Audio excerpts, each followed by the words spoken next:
हाँ तो दोस्तों, वीडियो में बढ़ते हैं आगे और देख लेते हैं हमारा MHD3 का एक और क्वेश्चन है, उपन्यास के प्रमुख तत्वों का विवेचन कीजिए।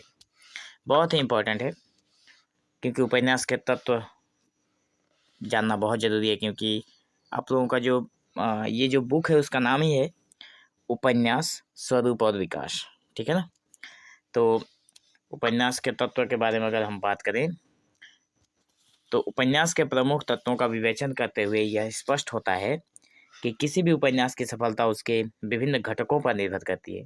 चाहे जितने भी उपन्यास हों, चाहे कोई भी उपन्यास हो, हमें ये स्पष्ट मिलता है कि अगर उपन्यास को सक्सेस बनाना है तो उसके ऊपर जो घटक हैं वो बहुत निर्भर करती है कि वो कैसे हैं। एक उपन्यास साहित्य की विधा है जिसमें जीवन के विभिन्न पक्षों को कथा के रूप में विस्तृत और विस्तार से प्रस्तुत किया जाता है। इसके लिए आवश्यक है कि उसमें कथानक, पात्र, भाषा, वातावरण आदि जैसे तत्व मौजूद हों। आइए उपन्यास के प्रमुख तत्वों पर विस्तार से विचार करते हैं। तो ये जो कथानक हैं, जो पात्र हैं, जो भाषा है, जो वातावरण है, यहाँ पे मैंने उसको अलग करके लिखा है। जो हमारी ये उपन्यास है उसके प्रमुख तत्व जो हैं वो यही हैं कि इसमें कथानक होना चाहिए, पात्र होना चाहिए, वातावरण होना चाहिए, बात उनमें डायलॉग्स होने चाहिए, संवाद होने चाहिए, भाषा शैली होनी चाहिए और ये उद्देश्य होना चाहिए कि ये उपन्यास लिखने का उद्देश्य क्या है। तो चलिए आगे बढ़ते हैं और इन सारी चीज़ों को हम लोग थोड़ा विस्तार से देखते हैं। पहला है कथानक। कथानक में क्या देखना है कि परिभाषा क्या है, महत्व क्या है, इसकी विशेषता क्या है। परिभाषा है कथानक का कि कथानक उपन्यास की आत्मा है। कथानक जो है वो चाहे उपन्यास जो है उसकी आत्मा है हमारा ये कथानक। ये उन घटनाओं और परिस्थितियों का क्रमबद्ध रूप है जो उपन्यास के विकास को आगे बढ़ाती है। मतलब ये जो कथानक है ये उसका उस घटना का या फिर जो परिस्थिति उपन्यास में होने वाला है उसका एक क्रमबद्ध रूप है, मतलब सीरियली कैसे आगे बढ़ा है। ठीक है। इसका महत्व है कि कथानक में ये रोचकता ला देता है, तार्किकता का होना आवश्यक है। इसके बिना उपन्यास बिखरा हुआ और नीरस प्रतीत होता है। अगर तार्किक नहीं रहेगा तो उपन्यास में कोई रस नहीं रहेगा, नीरस हो जाएगा। इसकी विशेषताएं हैं कि घटनाओं का तार्किक और क्रमबद्ध विकास होता है। इसमें जीवन के किसी विशेष पक्ष को उभारने के लिए घटनाओं का चयन किया गया है, किसी विशेष पक्ष को उभारा गया है। इसमें आकर्षक और पठनीयता बनाए रखने के लिए घटनाओं में रोचकता बढ़ी जाती है। मतलब आकर्षक और पठनीयता बना कर रखने के लिए क्या किया जाता है, जो इसकी घटनाएं हैं, घटनाओं में रोचकता बढ़ जाती है। उदाहरण के तौर पर अगर हम देखें तो प्रेमचंद के जो गोदान है, गोदान में किसानों के जीवन की जटिलताओं का तार्किक विकास किया गया है। तो गोदान जो है वो भी एक उपन्यास है। पात्र की अगर बात करें तो पात्र कैसे होने चाहिए, तो पात्र बताया गया। एक पात्र की परिभाषा क्या है कि उपन्यास में पात्र वे व्यक्ति या चरित्र होते हैं, मतलब वे व्यक्ति या चरित्र होते हैं जिनके माध्यम से कथानक आगे बढ़ता है। मतलब वही कैंडिडेट होते हैं जो सारी घटनाओं को जड़ मूल होते हैं, उन्हीं के इर्द गिर्द कहानी घूमते रहती है। पद उपन्यास के जीवन को जीवंत बनाते हैं। पात्र जो हैं पात्र उपन्यास के जो जीवन है, जो घटना चल रही है उसको बिल्कुल जीवंत बना देते हैं। मतलब ऐसा लगता है जैसे हमारे सामने ही घटना घट रही हो। इसका महत्व है कि पात्र जितने सजीव और स्वाभाविक होंगे उतना ही उपन्यास प्रभावशाली और वास्तविक लगेगा। ठीक है। मतलब उसका महत्व ये कि उसमें जो कैंडिडेट हैं, जो मेन रोल निभा रहे हैं, उनको एक्टिवेट रहना पड़ेगा। ठीक है।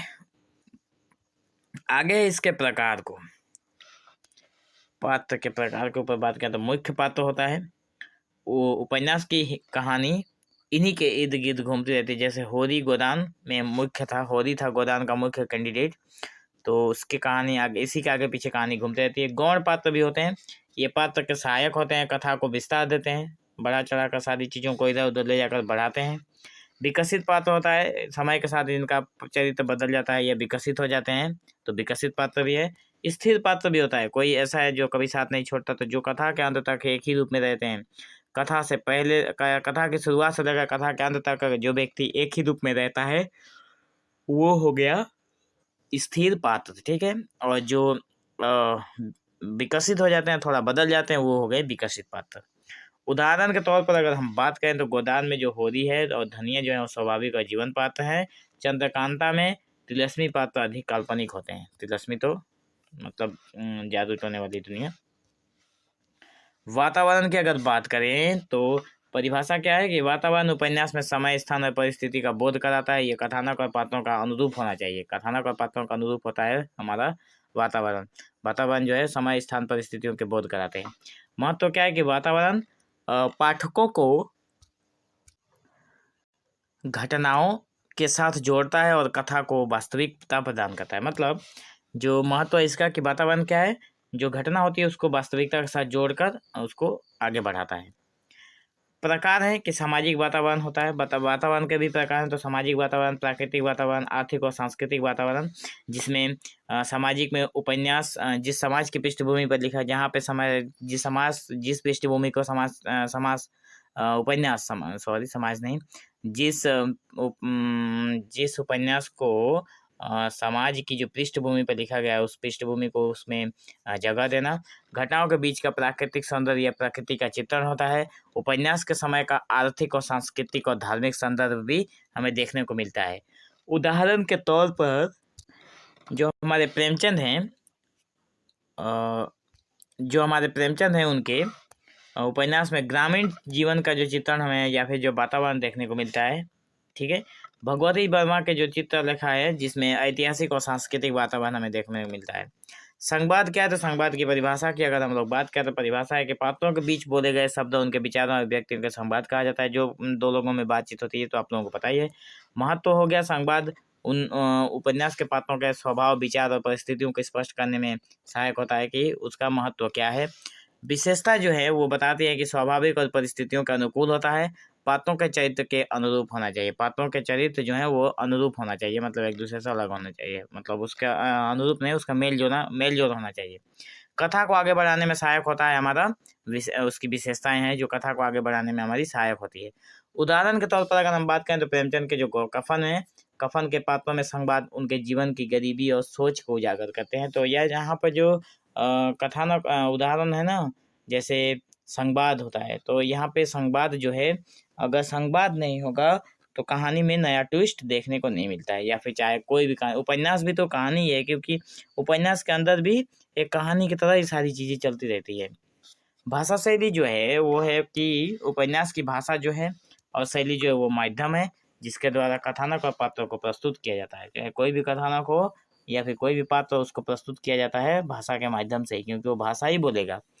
महत्व की बात करें तो भाषा जितनी सहज, सजीव और प्रभावशाली होंगे उपन्यास उतना ही प्रभावशाली बनेगा। भाषा जितना सहज होगा उपन्यास भी उतना ही सहज बनेगा। प्रकार की अगर बात करें तो सरल भाषा आम जनता के लिए प्रयुक्त किए गए थे। चित्रात्मक भाषा जिसमें दृश्यात्मक वर्णन किए गए हों जो कि देखने में अच्छा लगता हो। संवादात्मक शैली पात्रों के बीच संवाद के माध्यम से कथा का विकास, मतलब पात्रों के बीच ही संवाद का माध्यम से कथा का विस्तार किया गया। उदाहरण के तौर पर अगर देखें तो प्रेमचंद की भाषा सहज थी, सरल थी और बोलचाल की थी। कोई भी आसानी से समझ सकता था।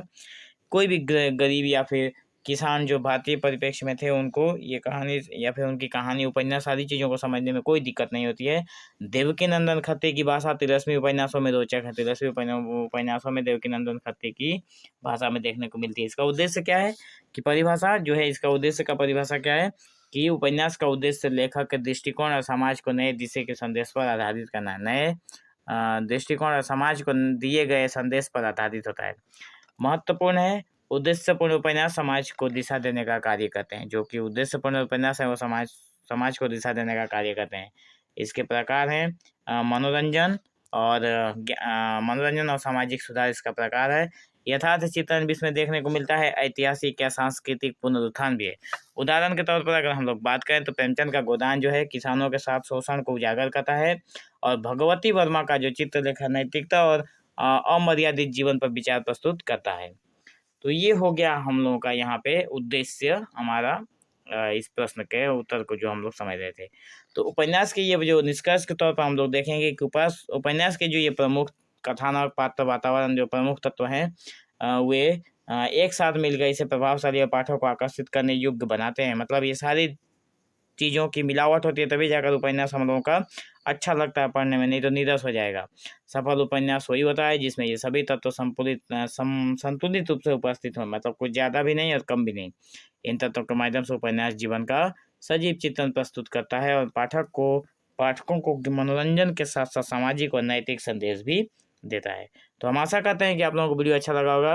वीडियो अच्छा लगा है तो चैनल को सब्सक्राइब करें, वीडियो के साथ बने रहें ताकि आने वाले चैनल के साथ बने रहें ताकि आने वाले हर वीडियो की लेटेस्ट अपडेट आप तक जरूर पहुँचे।